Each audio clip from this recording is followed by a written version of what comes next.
Hello and welcome to Aztecs All In, the podcast that goes all in on San Diego State sports. I'm Louis Winter along with Todd Villalobos, two Aztec alums who often can't get enough of Aztec sports. Unless the Aztecs aren't doing great, then we don't really want to watch, right, Todd? Yeah, it's been real up and down with this basketball team so far this season. So, yeah, a lot of good, a little bad, and we're living on razor's edge now with the NCAA tournament. We are. I mean, the last few years, the Aztecs have always been pretty pretty comfortably, you know, and when they get to the Mountain West tournament, they don't really need to win it, and we know they're going to be in. Well, that's not really the case this year. The Aztecs lose to Colorado State, 68-63 on the road. And Todd, I didn't get to watch much of the game, but it was a story of missed free throws and not being able to score for long periods of time. And that's something that we seem to see pretty regularly with this team. I mean, one bucket in the last 11 minutes of a ball game. I mean, it's hard to fathom that could actually happen. Yeah, I feel like we could grab five guys off the street and get one basket in 11 minutes. It's almost unfathomable, but, you know, we've seen that's been kind of a staple of the program, even through the good years. They always seem to find some way to go through these droughts and make things difficult. But the difference between this team and those teams is they had the ability to overcome those kinds of droughts and overcome a lot of mistakes because they played great defense, which they still do. They do. But they were able to rebound and they were able to hit their free throws, clutch free throws. That's just not this team this year. They have trouble rebounding. They've been disastrous free throw shooting, especially at the end of games. Even guys that normally have been really good seem to clench up the sphincters at the end of the game on the free throw line, and it just adds up to inconsistency. And this is a tough conference, playing on the road. So when you put those things together and you have an off night, it's real easy to lose to pretty much anybody. Yeah, the big guys, Farrell Compton, Miles Heide, terrible free throw shooters. I think Farrell Compton, he's missed 10 in a row. Yeah. 10 in a row. Yeah, that's crazy. Jared Coleman-Jones is pretty good, but he was a 70% one last year, and he's 61% this year. Wayne McKinney was 73% last year. He's 61% this year. I mean, what is it about putting on an Aztec uniform and not able to make a free throw? It's just very frustrating. It's kind of Matt Bradley, remember a couple of years ago, you know, he's a good free throw shooter and got to the line there when it counted and just couldn't make one, you know, and it's frustrating for the fans who know that, you know, when you lose a game by 5 and Colorado State makes 7 more free throws than the Aztecs do, then that's the difference in the game. They each made 22 baskets. So, you know, it finally did cost them a game. Yeah, and a couple of those, I think 4 of them were the front ends of one-on-ones. So you're really costing yourself 2 free throws there, even though they don't show up in the stats. So it's actually worse than what's on the numbers. And, you know, it's just inconsistent play, especially from the guards. When you have Bird and Boyd playing, you know, disappearing for halves at a time, disappearing for games, it's tough because that's supposed to be your veteran leadership on what otherwise is a young team. And when your veterans are playing so inconsistently, even though they both can be brilliant for long stretches, when they go through their down periods, you know, it ends up become the worst time. And like I said, it's a tough conference to play. So you misstep and you're going to find yourself with the loss. Yeah, thank God for Magoon Gwath, who was 2 straight weeks named the Mountain West Conference Freshman of the Week. He had 15 points against Colorado State. He's been in double figures the 2 previous games, and he's become very consistent, although he did miss the front end of a one-on-one also. But Heide and Boyd, you did mention them. I'm sorry, Bird and Boyd, Miles Bird and Nick Boyd, they're very inconsistent. And, you know, again, Bird I think he had 1 3-pointer the other day. And Nick Boyd had a few. B.J. Davis he was great early in the season, 18, 17 points. He did hit 3 threes the other day, but his field goal percentage is, you know, hovering around 40%. Bird is under 40%. And these are guys that you expect to be consistent scorers, and that's just not happening recently. And that's why these games that the Aztecs are pulling out, but they're barely winning against mediocre to lousy teams.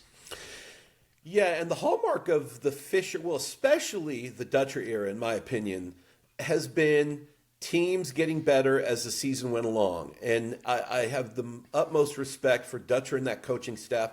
I think he might be, if not the best coach in America, certainly one of the top 5 or 10 coaches in America. I'll argue that all day long.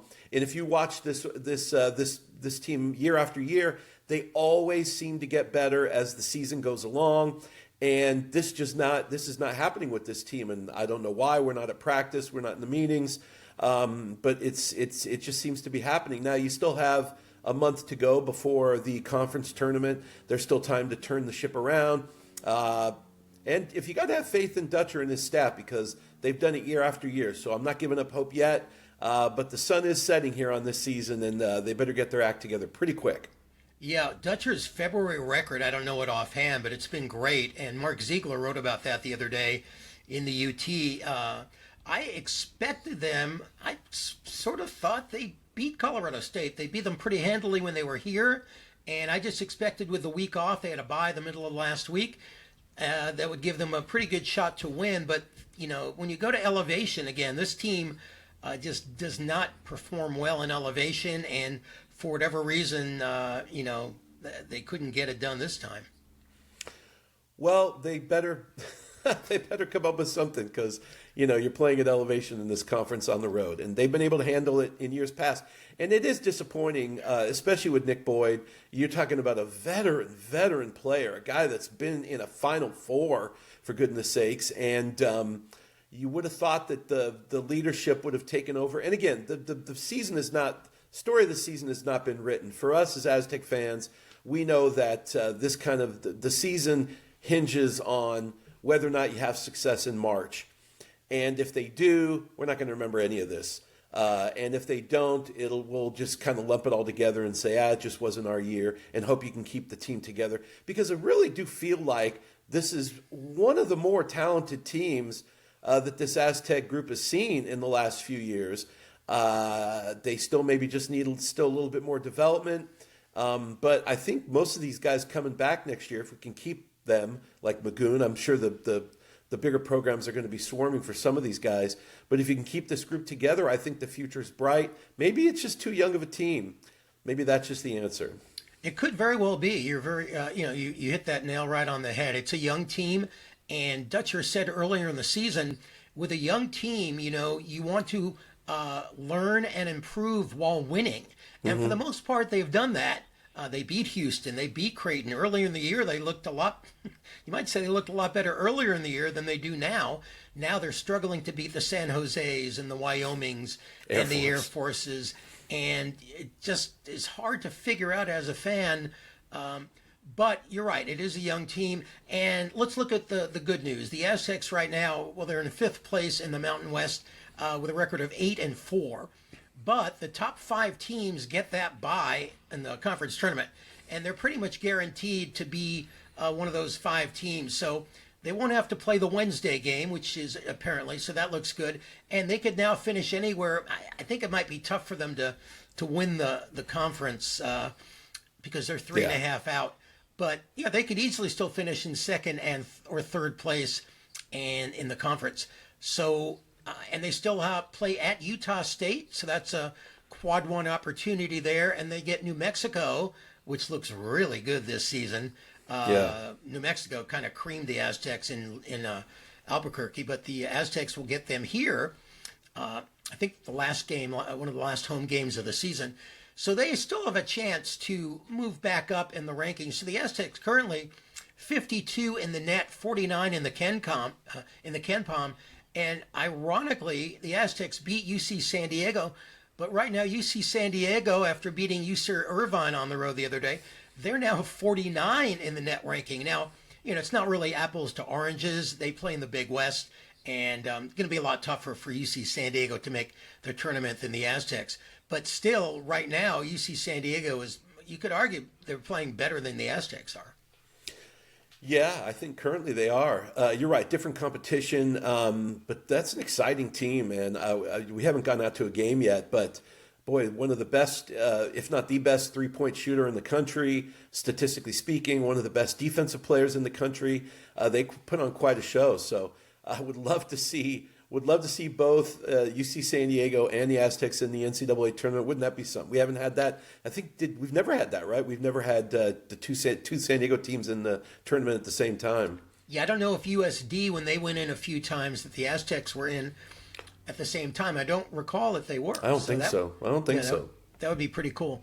Well, let's talk a little bit real quick how the Aztecs have a propensity for falling behind, but they come up with these crazy runs during the game. You remember against Air Force, they were down 12 in the first half. They went on a 40-4 run. Against Nevada up in Reno, they were down 12. They went on a 13-0 run. Against Air Force, I'm sorry, that was a 40-4 run. Against San Jose, they went on an 18-0 run late to win that game. It looked like they were going to lose. And then against Wyoming, they went on a 20-0 run. So these are crazy runs, and it shows just how talented this team is, Todd. But you don't want to get in those situations every game where you need this huge run to get back in the ball game. Yeah, they have made it difficult on themselves with the inconsistency, but it's made for some pretty exciting games that you didn't think were going to be exciting. Being down 21 at one point and coming back and winning. I mean, it's exciting to watch, I guess. If you're an Aztec fan, it's a little bit torturous. But in the end, when you pull out a win like that, you look back and you go, "Wow, that was an exciting game." When you don't, it just makes it more disappointing. But if they could sustain those time periods, they could sustain those runs and be more consistent, they would be a very dangerous team, not only in Vegas, but in the NCAA tournament. They may have to win their way in now. I think they're on the outs looking in now, especially if they lose another one, which you kind of got to expect that they will, the way they've been playing. So it looks as if for the first time in quite some time, they're going to have to win their way in Vegas. Yeah, well, hopefully they don't fall behind big again and have to have one of those huge comebacks. But Coach Brian Dutcher talked about watching his team miraculously come back with these big runs in the games, and here's what he had to say about that. I don't know how many teams in the country go on an 18-0 run and follow it up the next game with a 20-0 run. Not many. Probably the only time it's happened this year for any team in the country to go on those kind of runs in a game in the second half. I'd imagine that we're the only team in the country that's done that this year, that can go on those type of runs. Not just when you're ahead by 14 and then you make it whatever. When you're behind, you go on those runs. And that's incredible from this team. Well, like I said before, this is one of my favorite coaching staffs in America, and I think if they can pinpoint whatever the secret sauce is that's happening during those runs and bottle it up and figure out how to extend that and make it from minute 1 to minute 40, you have a pretty good team. So I'm gonna put my faith and trust in Dutch and the staff that they can figure out how to keep that light switch on for the team for the entire game, and we're going to have a dangerous team moving forward. That's the fan inside me what wants to see. Real quick, I do want to talk about Miles Heide, who you've been kind of down on this year, but against Wyoming, the Aztecs were 20 to nothing up when he was in the game. So he is a really good offensive rebounder, and when he's going, the Aztecs have a better chance of winning than not. So I hope to see him improving. Again, he's just in his second year, so he's bound to get better, and I look forward to seeing his improvement. What do you think of Heide? Yeah, I desperately need that rebounding, and he's such a big, wide body in under the basket, and even as a freshman, just played so much more like a veteran, and just physically was able to match up with guys, juniors and seniors, that I had real high hopes for him this year, maybe making a big leap. And I think he has definitely improved during the course of the season. And that's really good news for the Aztecs if he can continue to improve, because the rebounding, even though this is not a small team by any stretch of the imagination, you got, JCJ and Pharaoh Compton and Miles Heide and Magoon Gwath. And these guys, these are big guys. We just can't seem to rebound.